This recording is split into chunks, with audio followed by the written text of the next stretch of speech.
here's the review.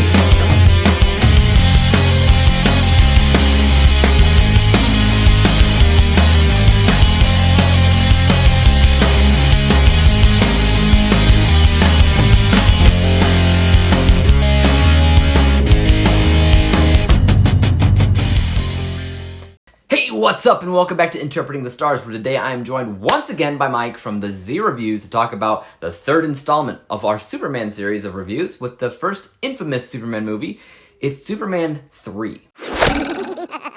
Gus Gorman is just your average everyday slacker until he suddenly realizes that he has a knack for computer science and programming language, which he uses to raise his own paycheck at work. When his boss realizes this, he hires Gus to program computers to do his evil bidding. When Superman attempts to intervene, he's given synthetic kryptonite, which changes his body chemistry and is something unrecognizable. That's an oversimplified plot for Superman 3. The reality is much more complex and hard to describe because it's all over the place, but we'll talk about that in a second. First, I want to thank Mike for being with me in this video. I've left a link to his channel in the description box below for y'all to check out. We'll be hearing his thoughts on Superman 3 in just a hot second. But first, I would like to point out some positives because I'll be honest, no, this is not a great film. It has some glowing problems, but there are a few things that I honestly love about it. Things I actually think about quite often when thinking about the series as a whole. So what are those things? Well, first of all, this third Superman film changed things up quite a bit. Superman 1 and 2 feel relatively similar to one another because they have the same characters, the same feel of everything. They were shot at like the same time. Lois is the one that's always getting into trouble and turning into a bit of a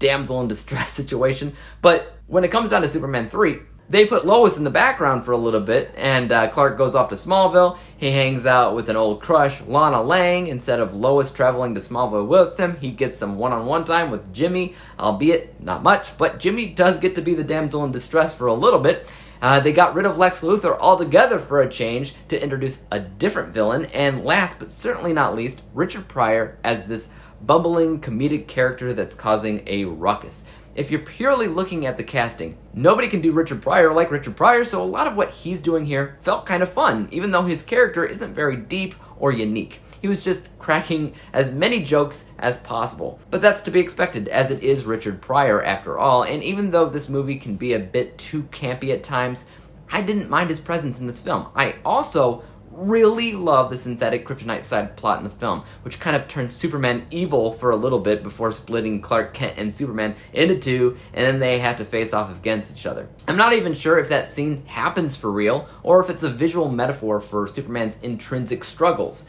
but it'll always be something that I remember fondly of, and to this day, I will always consider that to be the best part of this movie, because not only is Superman turning into kind of a dark character, but so is his suit. It gets much darker, grimier, it loses color, he gets a 5 o'clock shadow, and you kind of get uncomfortable watching this normally bright version of Superman get so dark. It's almost like Henry Cavill's Superman.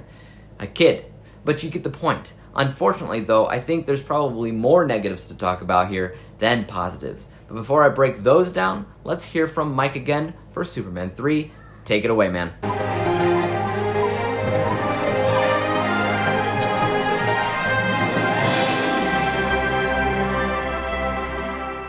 What's going on, guys? Welcome back to another edition of the Z Review. I'm Mike, and once again, thank you so much to Dave from Interpreting the Stars for having me in this Superman quadrilogy series that we are getting. And we're now on to Superman 3, and yeah, I've got a lot of thoughts about this one. I do want to just recap very quickly that out of the two Superman movies I've watched already, Superman 2 still holds up as my favourite out of them both. So going into number 3, I had kind of some expectations, but not a lot, because I've heard a lot about this movie, because I wanted to go in with my own expectations and just be open-minded and take this film for what it was.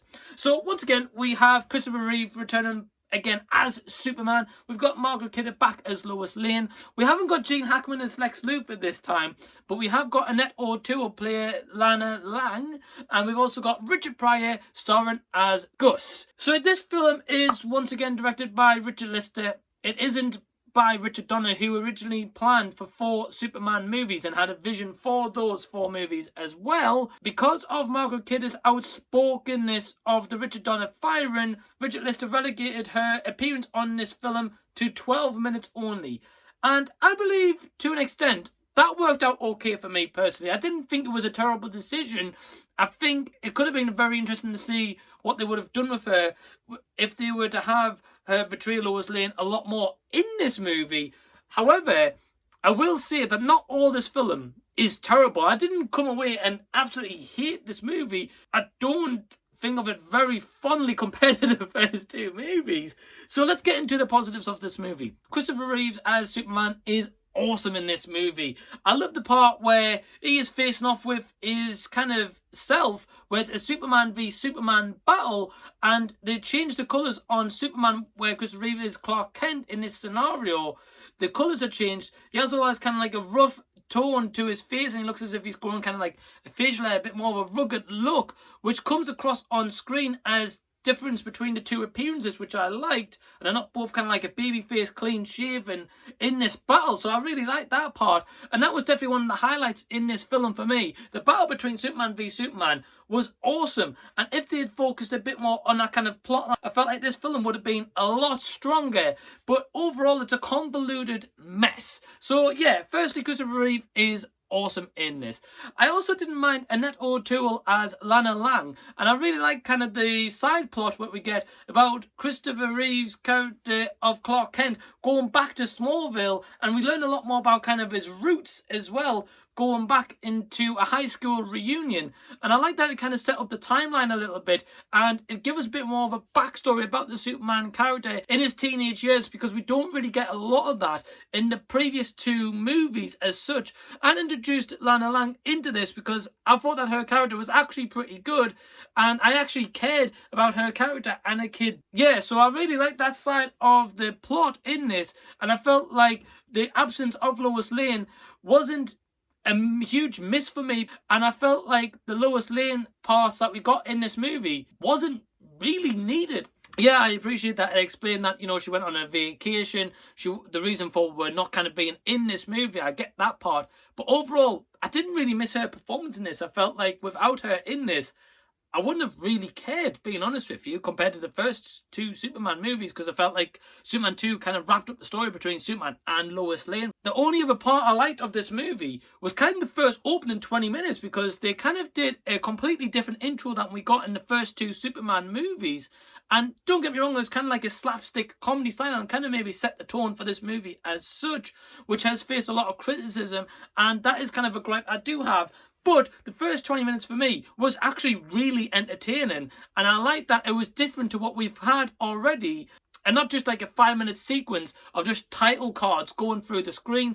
That is cool for a first time round, but if we were to repeat that for the next 3 further films in the installments, I would be not a huge fan of that. So I'm glad we got something slightly different, and for me, I was cracked up by it. I messaged Dave and said, look, I love this already. So another huge positive that I had was that in the high school reunion scene that we see them dancing, there's actually Earth Angel song playing in the background, which I noticed was kind of a nod that Back to the Future may have used in the #1 movie. So that was also pretty cool.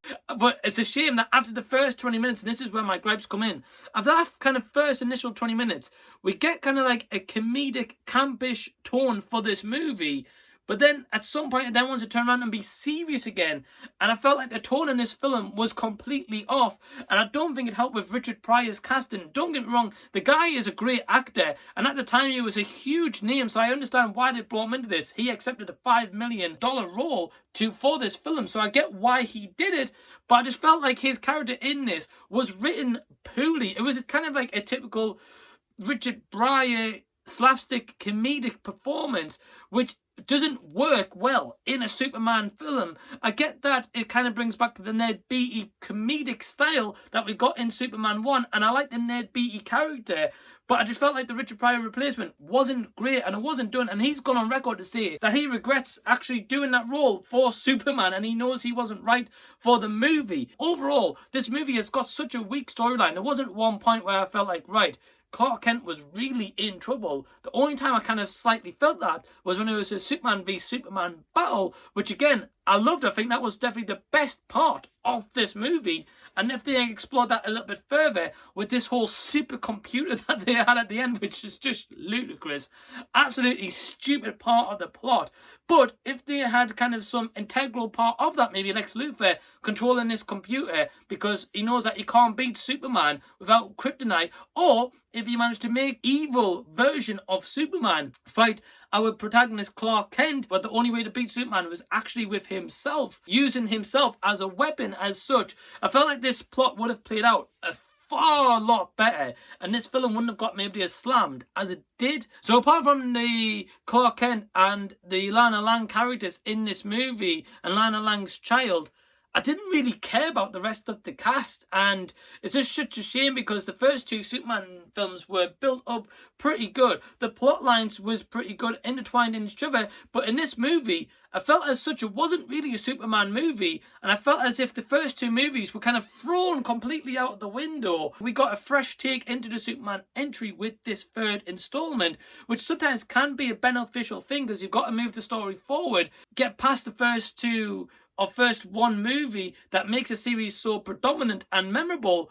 But I just felt like they missed the mark quite a bit in this movie, and it's such a shame, and I dread to think what they're going to come up with Superman 4, but we will get to that very shortly. Overall, not a great movie by any means. I say there was certain elements that I liked, and if they focused on the plot point before, saying about Lex Luthor that I mentioned, I felt like this could have been a better movie. So again, the first 20 minutes of this movie was actually really good, and I like the fact that Richard Pryor, at his point, Gus, was unemployed. I kind of related to that because in life at some point we've all been unemployed, we've all been on the jobless line looking for jobs, and if that money's taken away from you, or you're only getting some kind of form of money until you get a job, and once you get a job you start getting taxed, you can feel that effect kind of going on in your life and how you're going to pay your bills, etc.